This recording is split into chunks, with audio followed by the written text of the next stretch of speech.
देखिए अभी हम आपको वायु परिवहन के बारे में बताएंगे। यदि इस वीडियो को शुरू से आखिर तक देख लें तो आपको यह समझ में आ जाएगा कि आखिर वायु परिवहन किसे कहते हैं और वायु परिवहन की क्या महत्व वर्तमान समय में है।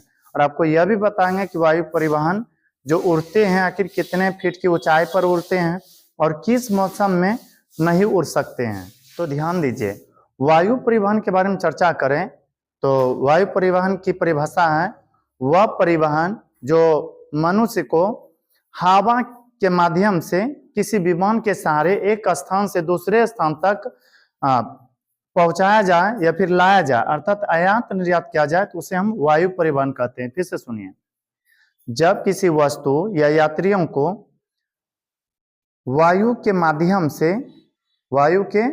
से किसी विमान के द्वारा एक स्थान से दूसरे स्थान या फिर दूसरे स्थान से एक स्थान आयात निर्यात की जाती है तो उसे हम वायु परिवहन कहते हैं।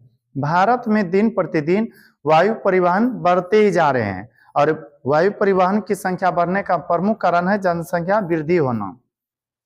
वायु परिवहन के बारे में चर्चा करें तो यह परिवहन सबसे महंगा परिवहन होता है। भले ही यह परिवहन सबसे महंगा परिवहन हो, लेकिन यह बहुत ही कम समय में अधिक दूरी तय कर लेते हैं। अर्थात यह कि कम समय में अधिक दूरी तय करने के लिए यदि कोई अच्छा परिवहन है तो वह है वायु परिवहन। वायु परिवहन के बारे में चर्चा करें तो वायु परिवहन की शुरुआत भारत में 1911 ईस्वी में हुआ था। ऐसे सुनिए, भारत में वायु परिवहन की शुरुआत 1911 ईस्वी में हुआ था। आप लोग कई बार देखते होंगे कि वायु हेलीकॉप्टर या फिर एरोप्लेन जो उड़ते हैं उसका आकार संभवतः इतना छोटा दिख रहा होगा, इस तरह का, बट इतना छोटा नहीं होता है, बहुत बड़ा होता है। बस गाड़ी देखे है ना, बस से भी कई गुना अधिक लंबे होते हैं वह हवाई जहाज। कई यात्रियों एक साथ इसमें बैठ सकते हैं। तो वायु परिवहन वह छोटा इसलिए हमें दिखता है क्योंकि वह काफी ऊंचाई पर होता है। जमीन से ऊंचाई के बारे में बात करें तो मिनिमम ऊंचाई, कम से कम ऊंचाई 31,000 फीट होता है और 31,000 फीट को यदि किलोमीटर में बदलिएगा तो आ जाएगा 9.44 किलोमीटर, यानी कि लगभग 9.5 किलोमीटर के आसपास। 9.5 किलोमीटर कम से कम ऊंचाई होना चाहिए, जबकि अधिकतम ऊंचाई होना चाहिए 42,000 फीट अर्थात 12.8 किलोमीटर। एक तरह से कह सकते हैं 13 किलोमीटर के आसपास। अब देखिए आखिर क्या कारण है, आप कभी सोचे कि क्या कारण है कि 31,000 फीट से कम ऊंचाई पर नहीं उड़ते हैं।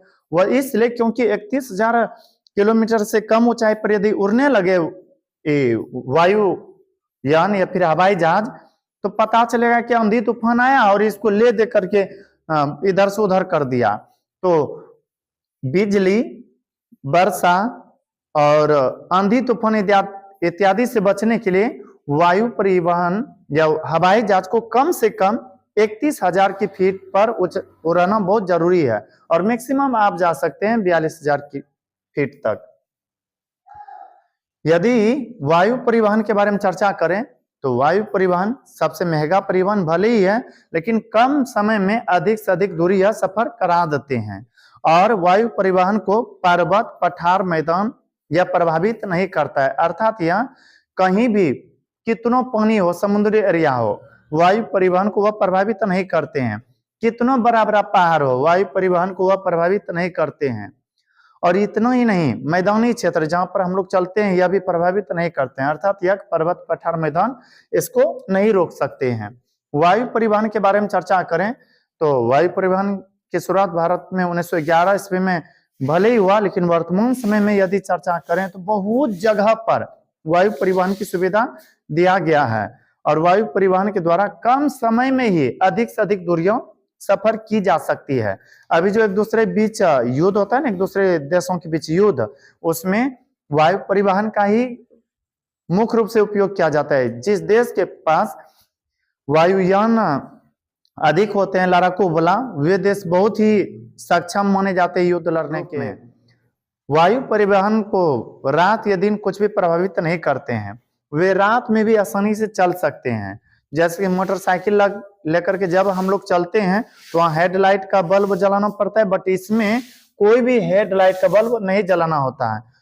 पर आप देखिए होंगे इस तरह से भूख भाग करते रहता है। कारण यह भूख भाग इसलिए करता है ताकि वह दूसरे को मैसेज दे सके, दूसरे को यह बता सके कि हम इस रूट से जा रहे हैं, और यदि कोई हवाई जहाज आए तो अपने दिशा को या फिर थोड़ा रास्ता को बदल सके, एक दूसरे से ना टकराए, इसलिए इसमें बल्ब लगे होते हैं। हवाई जहाज अर्थात वायु परिवहन बहुत कम ही समय में व्यक्तियों को एक स्थान से दूसरे स्थान तक पहुंचा देते हैं, और इसे आंधी, तूफान, वर्षा इत्यादि प्रभावित नहीं करते हैं। और इस परिवहन के बारे में चर्चा करें तो इस परिवहन का ज्यादातर उपयोग अमीर या बड़े बड़े लोग कर पाते हैं। क्यों? क्योंकि उनके पास पैसा की अधिक सुविधा होते हैं। गरीब लोग इसलिए इससे सफर नहीं कर पाते हैं पूर्ण रूप से, क्योंकि उनके पास पैसा बहुत कम होते हैं। जैसे मान लीजिए किसी को पटना से दिल्ली जाना हो तो हमें लगता है ट्रेन के द्वारा जाना शुरू करें तो 1 से 2 हजार में चल जाएंगे, बट यदि हवाई जहाज के द्वारा जाना चाहे ना तो वहां पर ज्यादा पैसा लग जाते हैं। तो इसलिए गरीब लोगों के लिए थोड़ा सा दुखदायी परिवहन है। वायु परिवहन के लिए रनवे बहुत अच्छा से बनाया जाता है और मजबूत बनाया जाता है, और वायु परिवहन का रनवे जहां होता है उसके आसपास ज्यादा ऊंची बिल्डिंग नहीं बनाने की इजाजत दी जाती है, और खास करके जिस ओर से लैंड करते हैं और जिधर से उड़ते हैं।